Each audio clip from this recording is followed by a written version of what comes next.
Rieccoci cari telespettatori, ben ritrovati anche i nostri ospiti dello SPCGL. Riprendiamo da quest'oggi le dirette. Rosanna Bettella della segreteria regionale, ben arrivata qui con noi.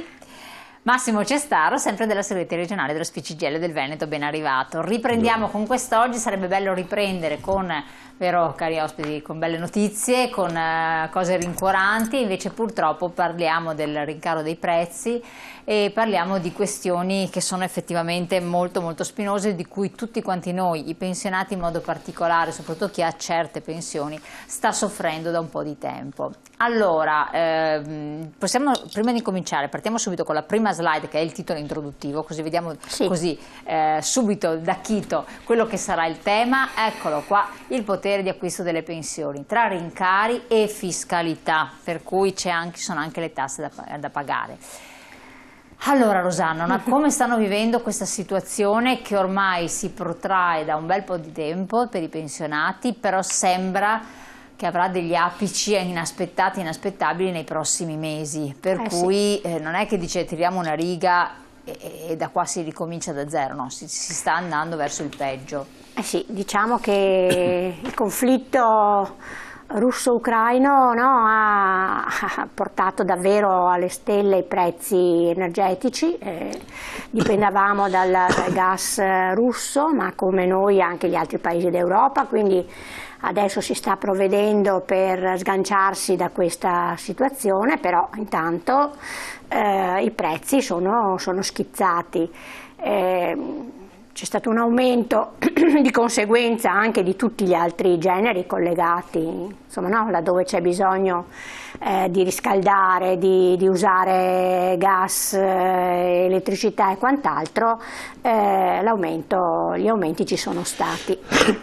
C'è anche speculazione, perché bisogna anche dire questo, ci vorrebbe un controllo più attento rispetto a quanto sta avvenendo, e però chi ci rimette sono sempre le persone più in difficoltà, più fragili. Per quanto ci riguarda noi siamo la categoria dei pensionati, in primis i pensionati con la pensione minima, pensioni che stanno sotto i 1.000 euro.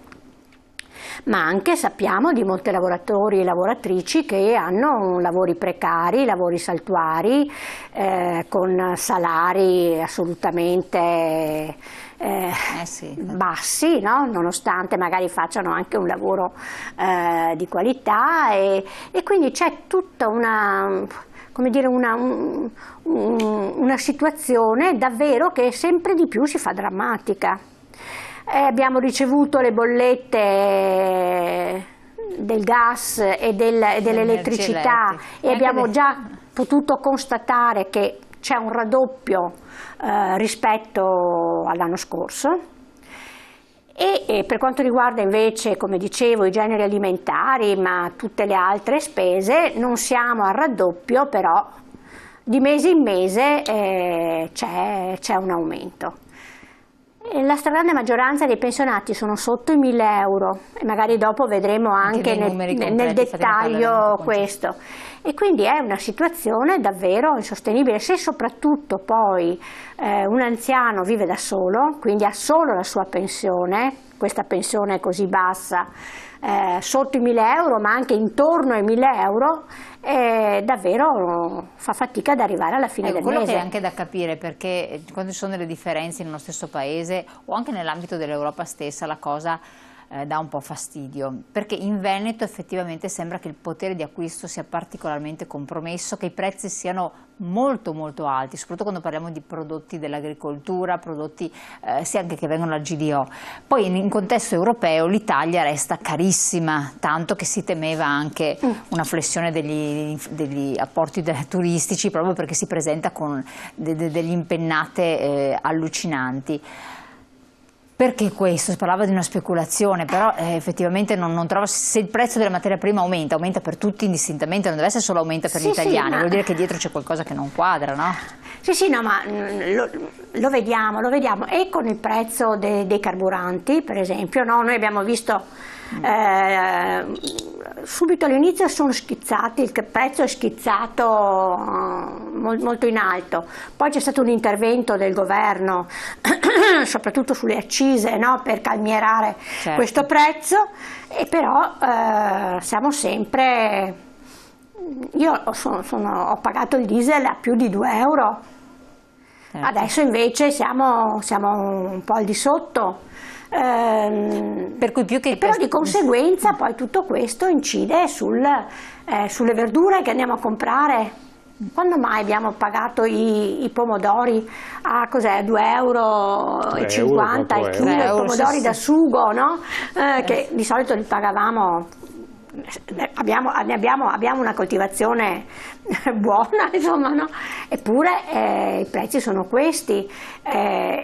Come tanti altri generi, la pasta, no? E l'olio e quant'altro, insomma. Allora, davvero...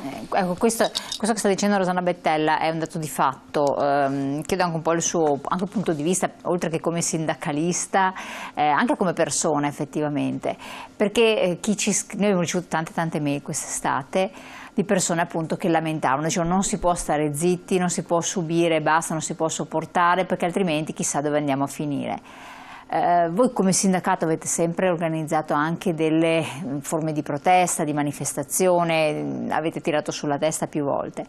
Chiedo anche a lei che sia arrivato anche il momento anche per questi casi di dire ok, non si può lavorare magari sulle pensioni perché tanto lì ci vorrebbe un ulteriore intervento importante, ma almeno calmierare i prezzi in qualche modo, quindi continuare il discorso dei prezzi, voi del gasolio per riscaldamento, voi per la pompa di benzina, in modo tale che anche chi è pensionato, perché il fatto che costi tanto, che non ci sia un limite, questo grava anche su chi sta nelle case di riposo, per esempio, che si vedrà dei rincari, no? Che sia caso di fare delle azioni, avete pensato delle azioni di protesta, di farvi sentire, insomma, in modo che ci sia un pressing costante? Beh, assolutamente sì, nel senso che già la prossima settimana, il 14, facciamo un grande attivo di delegati a Bologna sostanzialmente su questi temi, perché oggettivamente la situazione sta diventando insostenibile, cioè non solo per le ragioni che abbiamo detto fino ad oggi, ma se ci mettiamo anche il periodo di siccità che abbiamo appena forse superato, e se pensiamo all'incidenza che la siccità, quindi il cambiamento climatico, ha sulle produzioni in agricoltura, e ci aggiungi i costi energetici della trasformazione e quindi aziende che sono il più delle volte energivore, il gioco è fatto, cioè al consumatore finale arrivano dei prezzi spropositati, diceva Rosanna un attimo fa, la verdura ha dei costi che non avevamo mai visto prima. Quindi è necessario un intervento dello Stato. Poi diciamo, rispetto alla siccità e il cambiamento climatico il tema si fa obiettivamente più complicato e non può essere un singolo paese che lo affronta, questo mi pare evidente. Però alcuni interventi di controllo, di monitoraggio e di sostegno alle retribuzioni più basse è un'operazione che va fatta. Un po' di numeretti che abbiamo raccolto sono da questo punto di vista straordinariamente preoccupanti. Esatto, infatti mi chiedo alla regia se partiamo anche con l'altra slide, proprio perché là incominciamo a renderci conto dei cosiddetti numeretti, che tanto, ecco, l'indice di prezzo al consumo, questo è il primo numeretto, anzi è un trend che è spaventoso sostanzialmente, perché ci fa capire quanto sono aumentati. No? Sì. Sì, tra l'altro la fonte Istat. E siamo un dato, diciamo, l'8,5%, un dato del Veneto. Infatti allora, strisciolina rossa, quello che si diceva il Veneto è la regione più cara d'Italia, pressapoco, è quella sopra la media, mentre la verde è l'Italia, paese Italia, no? Che insomma appena al di sotto, ma comunque stiamo parlando del 7,9%. Ed è un andamento in crescita. E la cosa ci preoccupa non poco, perché l'effetto si scarica sulle fasce popolari più deboli, e tra queste naturalmente i pensionati, ma Se pensiamo, adesso lei citava un attimo fa le case di riposo, ma anche gli anziani che staranno quest'inverno nelle case, sì, con la riduzione dei consumi, che in questo caso si parla del riscaldamento di casa propria, insomma, voi capite che stiamo diciamo, andando verso una fase oggettivamente molto complicata. Messaggio: con la mia pensione di 720 euro cosa posso fare? Meno male che faccio anche un altro lavoro a tempo perso che mi fa entrare 150 euro al mese, ma non è giusto, scrive Franco. Non è giusto, no. Totalmente condivisibile. Tra l'altro già una pensione, mi verrebbe da dire, da 750 euro al mese è già una pensione appena un po' più alta rispetto a chi ha il minimo. Abbiamo anche qua raccolto un po' dei dati. Sono quasi il 30% i pensionati che arrivano fino a 1.000 euro lordi al mese. Il 28% per l'esattezza, il 28%, e quindi 360.000 pensionati nel Veneto arrivano fino a 1.000 euro, e complessivamente il poco più del 50%, quindi 670.000 pensionati, arrivano a 1.500 euro. Ecco, torniamo dopo su questi elementi, ma per stare un po' sempre sul tema che stiamo affrontando dei beni, del potere di acquisto e quindi l'aumento dei beni.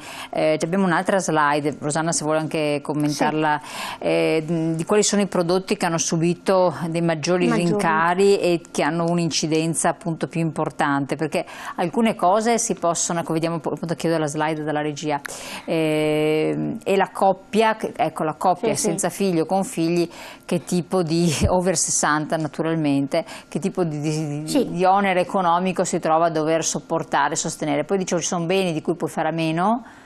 Uno dice rinuncio parlavo con un'associazione di coltivatori, dicono molti rinunciano alla frutta e alla verdura alla fin fine, che faccia bene, faccia male alla salute, ai noi purtroppo è andato di fatto, uno rinuncia, però non è che puoi rinunciare a tutto e andare avanti a pane e acqua. Pane costa tantissimo. Ecco, vediamo questa slide qua degli aumenti per quanto riguarda la spesa media. Quelli maggiori chiaramente sono quelli dei prodotti energetici, no? Le bollette, e quello c'è stato davvero l'aumento più consistente, però come vediamo anche i prodotti alimentari, c'è un aumento spesa per uno che è da solo, senza figli, c'è una differenza di 18,74 euro al mese sui prodotti alimentari, mentre appunto sui prodotti energetici 167,95 e sui trasporti, che l'altro pezzo è 7,42.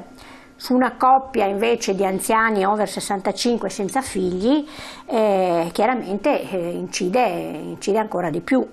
E quindi sempre non letteralmente il doppio, per cui è un onere economico più insostenibile per la persona sola naturalmente, che non per la coppia. Comunque sono cifre importanti purtroppo. Sì, praticamente sì, noi abbiamo calcolato che c'è un aumento medio di 203 euro per una persona sola e 275 per una coppia al mese. Certo. E su una pensione, come abbiamo visto, no, che tra il 30 e il 40% sono pensioni inferiori ai 1.000 euro lordi al mese, non è mica da poco.